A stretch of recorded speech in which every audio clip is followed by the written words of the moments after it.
wannan mutum ka yi amfani da wannan magani ka rasa. Ya ne? Kana lafiya? Ya kasuwa, menene sunanka? Sunana Aibi. Aibi. Aibi ne sunanka? Ka sani? Baka sani ba ko?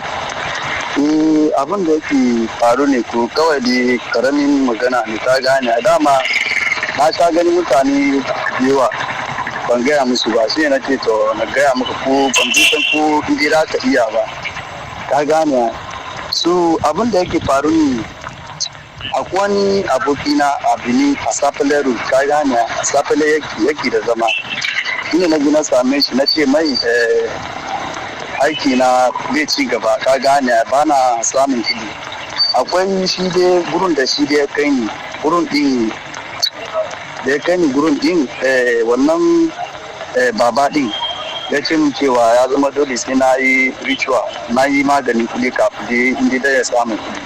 ka gane so sai ya zo ya bani wannan zobe din shi ne wannan zobe da wannan dattijo din ya bani ya ce min cewa na nema kowa kawai kaman wanda kisa da magani aka ka gane kawai dina bai taba shi da zobe din su uku iya su sai na kawo a yi mun aikin din da shi balle sai ko kun da ya taba ta da zobe din ba kaman su uku aka a'a kalla ba na bukata no ka san cewa na ga muka cewa na fara ga mutane da yawa ban gaya musu ba kai ne mutumin farko ka yi hankuri na so ka kalla ba na so mutane su ji mu ba na so kowa su ji mu kawai na dai taba ka da shi kamar su uku aka kamar su uku shi ne na ka yi hankuri mana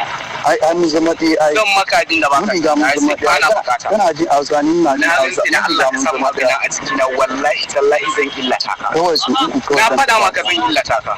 yani ya kake daga murya to bana so saboda na to bana bukata baka bukata kawai yanzu na ji na nemi wani kuma waye zai ka nema gida a ina dan samu wani yanzu sai ka je ka nema kayan kudi mana ka daga ni yau